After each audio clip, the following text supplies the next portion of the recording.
Halo semuanya, kita bertemu kembali di mata kuliah pengauditan lanjutan. Di minggu ini adalah minggu keberapa? Ya, betul. Minggu ini adalah minggu ke-10. Oke. Minggu lalu di minggu 9 kalian sudah pelajari terkait dengan bab 3 tahap 1 terkait dengan metode penelitian. Di minggu ke-10 ini dan minggu ke-11 minggu depan kita akan tuntaskan pembahasan terkait dengan bab 3 metode penelitian di riset audit kalian. Oke, kita langsung saja masuk pada dasarnya. Kalian di minggu lalu sudah mengerjakan ya draft daripada bab 3 metode penelitian, di mana minggu lalu kalian sudah kerjakan terkait dengan waktu dan tempat penelitian. Yang kedua adalah desain penelitian. Yang ketiga adalah definisi operasionalisasi dan pengukuran variabel. Oke, di minggu ini, minggu ke-10, kita akan lanjutkan materi metode penelitian bab 3 minggu riset, yaitu populasi dan sampel. Oke, kita langsung masuk saja ya. Populasi dan sampel pada dasarnya ya itu mengkritisi terkait dengan skop daripada objek penelitian kita. Populasi itu biasanya besaran daripada keseluruhan total objek penelitian kita, sementara sampel itu adalah bagian dari populasi yang mewakili dan representatif untuk dijadikan acuan kita dalam pengambilan data penelitian.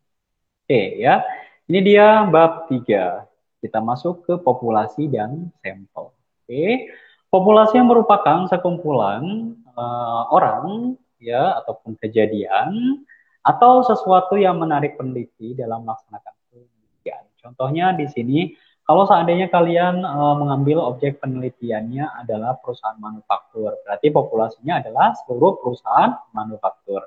Sampelnya taruhlah di sini berdasarkan metode purposive sampling atau penentuan sampel berdasarkan kriteria, ditemukan sampel yang memenuhi kriteria itu sebesar berapa? 70 perusahaan dari 300 sekian perusahaan manufaktur yang listing di Bursa Efek Indonesia. Nah, kalian bisa jelaskan di sini dasar penentuan sampelnya ya.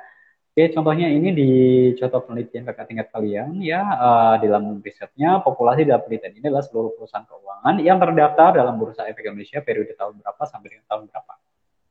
Oke, sampel merupakan subkelompok atau subset dari populasi yang dimana hasil dari penelitian sampel peneliti dapat menarik kesimpulan yang dapat digeneralisir untuk seluruh populasi. Itu menurut sekarang dan Bugis tahun 2016.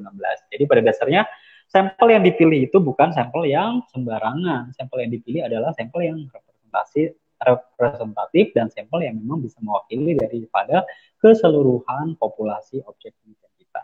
Oke, contohnya di sini sampel dalam penelitian ini berjumlah 38 perusahaan yang listing di Bursa Efek Indonesia yang menerbitkan laporan keuangan secara lengkap periode 3 tahun dari tahun 2016 sampai 2018. Kalau seandainya kalian mau melanjutkan sebagai dasar skripsi kalian, sampelnya diusahakan lebih daripada 50 perusahaan ya. Impact-nya kenapa? Kalau seandainya datanya terlalu mepet, kalau seandainya ada outlier atau data yang jelek, itu nanti akan dibuang. Kalau seandainya dibuang, nanti data kalian akan habis kalau seandainya data kalian terlalu sedikit, gitu ya. Kalau datanya sedikit ya berarti tidak bisa di running di SPSS, gitu ya. Oke, berikutnya metode sampel. Metode sampel yang dalam penelitian ini dilakukan adalah metode purposive sampling, ya. Kalian kritisi di mata kuliah metodologi penelitian, ya. Pemilihan sampel kan banyak ya, ada purposive sampling, ya, ada adjustment sampling dan lain-lain. Itu kalian bisa bisa pelajari di sana. Di contoh ini biasanya beberapa penelitian mayoritas menggunakan purposive sampling, di mana sampel yang digunakan menggunakan kriteria-kriteria. Contohnya di sini ditentukan 5 kriteria. Kalau seandainya lolos berarti masuk ke sampel. Contohnya adalah yang pertama, perusahaan keuangan yang terdaftar dalam Bursa Efek Indonesia periode tahun 2016 sampai dengan tahun 2018. Yang kedua, perusahaan menerbitkan laporan tahunan secara lengkap dari tahun 2016 sampai dengan tahun 2018. Perusahaan yang menggunakan nilai mata uang rupiah dalam laporan keuangannya. Yang keempat, perusahaan memiliki data besar imbalan atau data audit yang diberikan. Ini mengacu ke variabel fee auditnya, ya variabel X-nya. Perusahaan memiliki data lengkap dalam laporan tahunan yang dibutuhkan dalam penelitian. Jadi pada dasarnya proposal sampling itu harus disesuaikan daripada variabel kalian Ya. Oke, populasi dan sampel sudah Bapak jelaskan ya, kalian sudah bisa memulai memilah sesuai dengan judul yang kalian sudah tentukan, populasi objek kalian apa, kalian hitung berapa populasi kalian ya dari data Bursa Efek Indonesia, kira-kira sampel yang kalian mau ambil itu kriterianya apa saja, kalian bisa tentukan mulai dari sekarang. Kalian bisa langsung draft di bab 3 ya, di mana proposed sampling ini penting sekali dengan yang memperhatikan daripada kecukupan data. Kalau seandainya perusahaan-perusahaan sektor yang memang totalnya sedikit di Bursa Efek Indonesia, ya jangan sampai kalian terlalu ketat, ya terlalu idealis dalam menentukan proposed sampling. Kalau seandainya perusahaan-perusahaan memang totalnya banyak, contohnya perusahaan manufaktur itu kan memang ratusan lebih ya, kalian bisa menetapkan proposed sampling kriteria yang memang cukup ketat sehingga sampel yang kalian dapatkan pun tidak terlalu banyak gitu ya, seperti itu. Oke, kita bisa lanjutkan untuk teknik pengumpulan data, di mana teknik pengumpulan data yang dilakukan dalam kita ini contohnya adalah dengan mengumpulkan data yang dijadikan objek penelitian berasal dari data laporan keuangan tahunan. Ya, kalian bisa tentu bisa bedakan antara laporan tahunan dengan laporan keuangan ya. Jadi kalau laporan keuangan kan kalian sudah tahu, sementara laporan tahunan itu berisi laporan keuangan dan beberapa informasi non keuangan yang ditampilkan dalam satu kesatuan. Biasanya memang jumlah halamannya juga lebih banyak dibandingkan laporan keuangan dan biasanya lebih lengkap gitu ya. Kalau seandainya kalian meneliti terkait dengan corporate governance, ya itu kan tidak ditemukan dalam dalam laporan keuangan. Jadi data-data yang variabel kalian non financial itu bisa didapatkan dari annual report atau laporan tahunan, gitu ya. Oke, kalian jelaskan tuh ya didapatkannya dari mana, datanya data sekunder ya, di mana data tersebut diolah, dipublikasikan oleh pihak lain dan sumbernya berasal dari laporan tahunan perusahaan yang tercatat dalam Bursa Efek Indonesia. Yang perlu diperhatikan di sini adalah teknik pengumpulan data, jangan sampai kalian mengambil judul atau data-data yang memang datanya itu tidak tersedia ya. Kalian diharapkan di sini ya dalam menentukan topik penelitian ya syukur-syukur sampai dengan skripsi kalian bisa lanjutkan.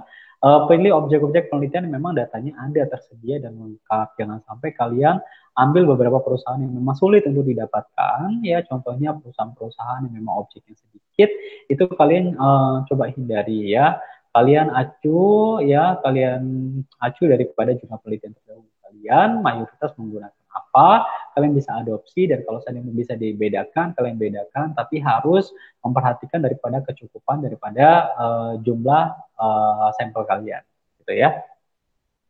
Oke, berikutnya teknik pengumpulan data. Selain itu, ya untuk uji-uji di sini, ya Bapak tidak bisa menjelaskan panjang lebar karena pada dasarnya setiap masing-masing mini riset itu kan kontennya berbeda-beda, ya. Jadi kalian bisa searching secara mandiri, ya. Intinya sih pengujian yang pertama dilakukan itu adalah uji asumsi klasik. Kalau seandainya variabel Y atau variabel dependennya itu adalah skalanya nominal, maka kalian menggunakan regresi logistik. Kalau seandainya variabel Y atau dependen kalian itu skalanya selain nominal, kalian menggunakan uji regresi linear berganda. Dan uji asumsi klasik yang memang harus disertakan dalam pengujiannya yang meliputi 4 poin. Yang pertama uji normalitas, yang kedua adalah uji multikolinialitas, yang ketiga adalah uji heteroskedastisitas, yang keempat adalah uji autokorelasi. Itu untuk uji regresi linear berganda yang variabel y-nya selain nominal. Tapi kalau seandainya variabel y-nya itu selain nominal atau dummy, uji asumsi klasiknya itu memang hanya menggunakan hanya satu saja, yaitu uji multikolinialitas berdasarkan bukunya Imam Ghazali tahun 2013. Oke. Oke, itu saja yang dapat Bapak sampaikan di pertemuan minggu ke-10 ini. Jadi tugas kalian adalah melanjutkan draft daripada penyusunan bertiga metode penelitian kalian dari populasi sampel, teknik pengumpulan data, sampai dengan ya. Oke, demikian yang dapat Bapak sampaikan. Terima kasih atas perhatiannya dan mohon maaf apabila ada beberapa kekurangan dan kesalahan. Oke. Selebihnya ya tetap semangat dan tetap jaga kesehatan dan sampai jumpa di pertemuan minggu depan, minggu ke-11. Terima kasih.